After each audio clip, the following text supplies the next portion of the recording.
See if the sound is working. Here we go. Yeah. 5, 4, 3, 2, 1. Supposed to go ho ho ho. I'm John Miglosh for the WDMA, and we're going to be talking about marketing today. Marketing. Not so much mail, a little bit of mail. But we're going to go with Tom Fishburne's cartoon today. And it's called Permission Marketing.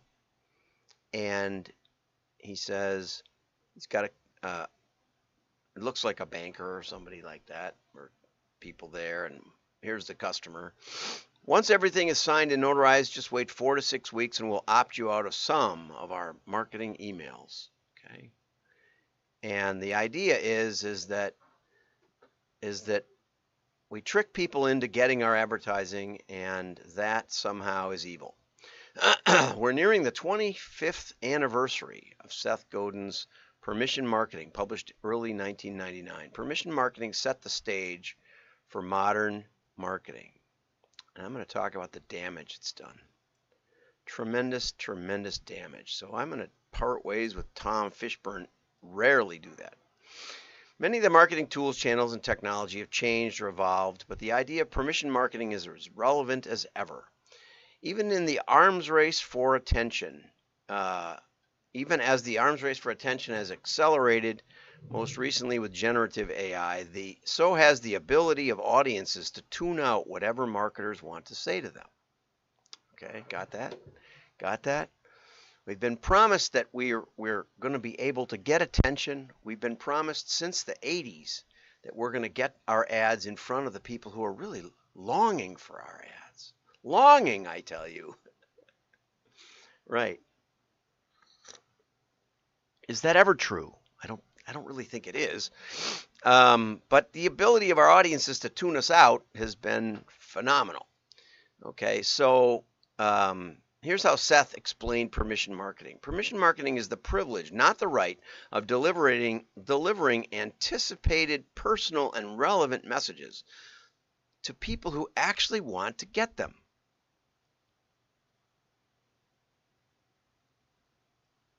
And, I just don't see it. I don't see that maybe it's permission marketing, but it just doesn't exist. It recognizes the new power of the best consumers, to ignore marketing. It realizes that treating people with respect is the best way to earn their attention.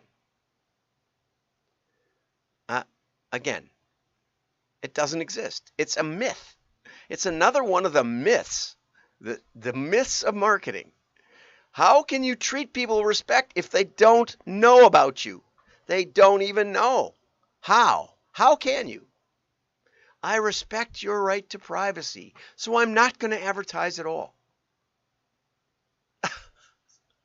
You better have a blazing public relations firm, right? Because somehow, if you've got a new product or a new service, you've got to get in people's ear. You got to make that known before you can even respect people. Now, presumably you'll do it in a way that isn't too annoying, right? But you got to cut through or you don't get anything. And that's probably this show. I've been very respectful. Haven't advertised. It's sort of a labor of love. But because no one sees it, then it doesn't matter what I say. None of it matters if you don't get seen or heard or touched or felt or something. Pay attention is a key phrase here because permission marketers understand that when someone chooses to pay attention, they are actually paying you with something precious. Attention becomes an important asset to be valued, not wasted. Okay, so let's go on. Real permission is different from presumed or legalistic permission. Just because you somehow get my email address doesn't mean you have permission. I tried to buy from J. Crew last night and for my son-in-law, and they popped up a pop-up, intrusive. Heaven help us. How can I deal with that? Mercy. And the problem is I couldn't get to it. Couldn't figure out what it was for. I logged in like several times with several private browsers just so I could get the get the offer to pop up enough to read it. It just kept going away. And it was something about 15% off. I was interested in 15% because what my son-in-law wanted was over the limit that we set for our gifts, and I wouldn't want to give him special treatment. So finally, I tagged this thing somehow, and it said that I could get 15% off if I filled this in. I put in my name, or I put in an email address, marked something or other, and I clicked OK, and then it asked me for my phone number. Well, I didn't feel like giving my phone number, but I thought, well, I'd given him the email address. That ought to be enough. Was it? Not as far as I can tell. I don't think they sent me an email. Let me check just for fun here. You won't necessarily see this, but I can see it. Let's see. I don't see anything from J. Crew. Nada. Nothing. Right? I see Tom Fishburne. I see a lot of stuff, but I don't see J. Crew. Okay. All the way till yesterday. Let's look. Nope. Nothing. I gave you permission, but you didn't write to me. How bizarre is that, right? How bizarre is that? That's just bizarre. Anyway, so real permission works like this. If you stop showing up, people complain they asked where you went. I mean, that is such a rare thing in advertising. And if you haven't been intrusive, you will never get to that point. How will you? How will you ever get there? You can't. You talk to your friends and family, they're annoyed with you when you start a business, and then you have to go talk to people. You have to go find new people. You have to generate leads. You have to tell somebody. Okay? This is more nefarious than that. Karl Marx was, for those of you who haven't read Das Kapital, which you should, just to find out how idiotic it is, he basically attacks two things. One is design, because you know that some products work, and some products who look exactly the same don't work, right? I remember my sister going to the Soviet Union, I think in about the 80s, early 80s. I think, it was before she was married. And she said you'd go into this, and the Olympics were coming up or something, and you'd go into that. She was staying in a very nice hotel because, as nice as they got in Moscow, because they were on some student trip or something. And she said that there was a bowling alley, didn't work. It looked like it worked, but it didn't. They advertised it. There was a bar, and all the liquor bottles were full, but you could only get vodka. She said it was all a sham. She said she actually was sneaking in Bibles and blue jeans for Christians who were embattled in the Soviet Union in those days. And she could go into the foreign shops. There were shops that only foreigners could go into. And she said, what would you like me to get? And they said, cassette tapes. And she said, you don't have cassette tapes? They said, well, yeah, we have them, but they don't work. They don't have enough iron on them to actually record anything. Right? That's where Karl Marx was headed. He didn't want to pay for design. He didn't want to pay for testing. He didn't want to pay for anything but the raw materials. And my brother, who lived in the Soviet Union or in Russia for about 15 years, he said, there were piles of raw materials outside of factories because they were rewarded and compensated by how much raw material they used, even if they didn't make anything or what they made didn't work. It's an insane system. And one of his big things he didn't like was advertising. He felt like 30% of the cost of every product or something, and it's, it might be 20, might be 10, might be something, but it's certainly something, was markup and distribution and advertising. And so he didn't think advertising should be counted. Basically, raw materials and labor were all that should really count in the price of an item. And, if you ever tried to market something, it doesn't work. It doesn't work at all.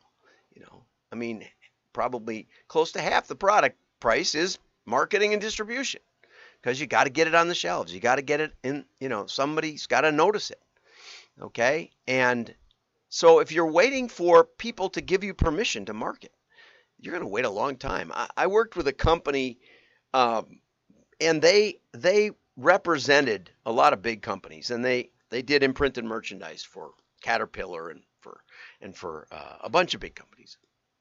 But what they learned was, and this was just before COVID, what they learned was they went to the Caterpillar dealers, they paid their salespeople to actually go call on them, and they said, "Do you ever buy hats that don't just say Caterpillar?" "Oh yeah, we're buying it all the time." And so just asking them, "Would you like to buy from us?" "Well, of course, we like you." "Well, did you know we could custom imprint?" "No, we didn't know that." Okay, so the average sales call, I think, yielded $1,500 worth of on the spot purchases, and continuing with that, because these were big companies. These are, the average Caterpillar dealer is like $100 million business or something, maybe it's bigger than that. And so they were ordering that stuff all the time, but they didn't know that this company, who had the standard stuff in stock, could also do custom. So we knew there was a market there, and they had something like 150,000 customers that had bought their standard stuff through other, like steel chainsaws they did, and they did a bunch of stuff. And a lot of that, they did the Harley owners group. But a lot of those Harley dealers were also business owners, right? I mean, all those Harley riders have businesses. And so we thought, well, let's start with that. Let's mail to our current customers. Well, the IT director said, but they didn't buy imprinted they didn't buy custom merchandise. They only bought the standard merchandise. You don't have permission to do that. It's like, no, but they might like us. They might want to know that we could do that we have this capability. Well, she was so upset she quit. She resigned. She said that isn't permission marketing. You don't have their permission to give them this message, even though you're their customers. Now, there's no privacy legislation on earth, even in GDPR and CCPA, that says you can't market to existing customers, and you can't market a new concept to existing customers, especially because how would any innovation ever happen? Which is what happened in the Soviet Union. No innovation. Because they couldn't tell anybody about it.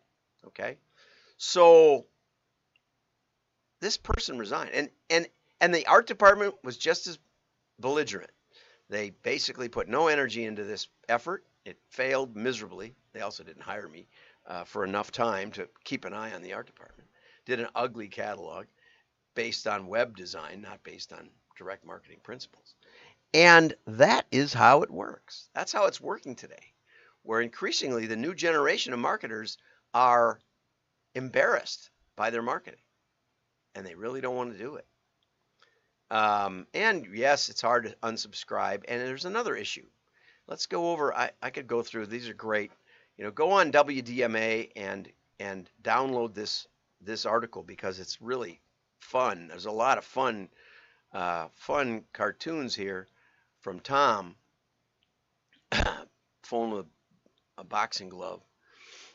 Annoying ads. All this stuff is fun, right? Santa sees you when you're sleeping, knows when you're awake, right? Then I got into this, and then I was looking for, counterpoints to permission marketing. I couldn't find any. You don't want to argue with Seth Godin, for heaven's sakes. Who would? But permission marketing in an anti-marketing world, and that's what I liked about it. It admitted Patrick Schober, who's a copywriter, it seems.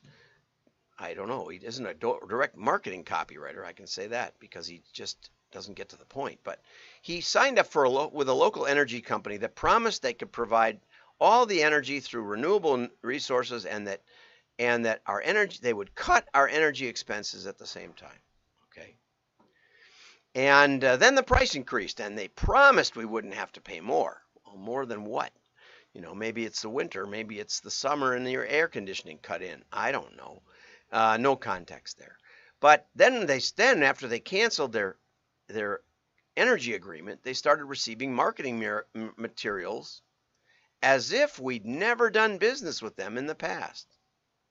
And that's one of the problems with these kids who don't understand the way it needs to work.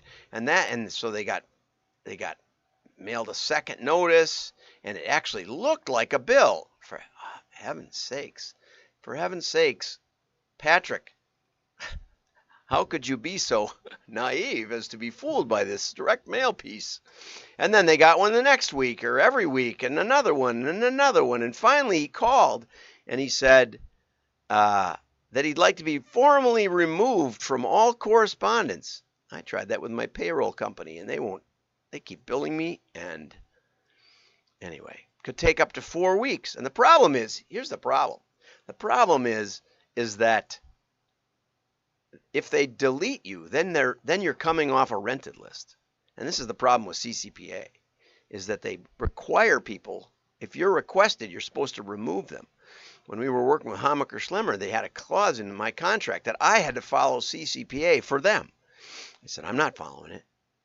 If someone tells me not to mail them anymore, the only way to fulfill that request is to keep them on file, no matter what CCPA says, right? Because unless you keep them on file, you can't suppress them.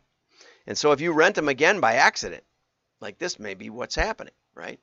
It's around Pittsburgh. He's in Pittsburgh. So I don't know, maybe there's an energy company in Pittsburgh. And they just keep renting homeowners, okay? Unless they keep this fellow's name, Patrick's name, they're not going to be able to suppress him. And so he called more irately, right? And he said we should do permission marketing. You have to identify individuals on a regular basis who actually want to see your stuff. How would you do that? How do you do that if you don't get in touch with them? It doesn't make any sense. So he says Morning Brew is his example. I looked it up. It's a free newsletter. They're not selling. They're an entertainment venue. You know, maybe they get attention. I didn't look at the email. Maybe they have ads. Somehow they have to make money. They promise unlimited vacation to their employees. They promise DEA. Okay, that's right. Okay, so treat your audience like people. Okay, so I started thinking about this. And I hope you enjoy this. But before we get there, we're having a party. It's on WDMA.org. You can register. It's on LinkedIn and a couple of spots on the WDMA group. But I just wanted to switch over to this because it tells you about advertising in its golden age, perhaps. Okay, and here it comes. Taste. Real gusto in the great light beer. If you like it light with a big taste too, there's only one brew that will do when you're out of Schlitz. Unthinkable. You're out of beer. Real gusto in the great light beer Schlitz. The beer that made Milwaukee famous. Okay, now that is advertising. Why do I say it? Because in my head, you know, I was 12 years old when that ran. Okay, 12 years old. How do I know that song? Because they didn't ask my permission. It ran on the Packer games, and it ran on the Badger games that we listened to every Saturday afternoon on WTMJ. Okay, I know about Cross Your Heart Bras. I know about I'd Walk a Mile for a Camel. You know, oh gosh, all the cigarette commercials are coming into my head. I never smoked cigarettes. I don't think I've ever bought a cigarette. I tried one once, I think. But the point is, what's the point here? The point is that those invaded my brain, right? They invaded my brain without my permission and in a somewhat entertaining way. And that's about the best you can do. But if you really want to do it right, do it with direct mail, because then you get engagement, right? Now, I would not complain to Ryan Reynolds if he doesn't send me any more goofy Mint Mobile Christmas cards of himself in bed, but I do enjoy getting them, okay? I do enjoy hearing from Ryan Reynolds, my buddy, and there's other things that can happen too. But ultimately, you have to be invasive, and direct mail is one of the most invasive. It gets engagement whether anybody likes it or not, because they have to touch it, they have to feel it, they have to make a decision, they have to throw it away, because direct mail doesn't throw it away itself. Think about that next time you're trying to decide on what advertising medium is acceptable. And one of the great things about mail is the Supreme Court's already ruled that there's insufficient distance from the mailbox to the trash can to consider it an invasion of privacy. We already have that ruling. Have a great day. Merry Christmas. Go over and register. Come Talk Marketing with the Jingle Mingle staff. Bye-bye.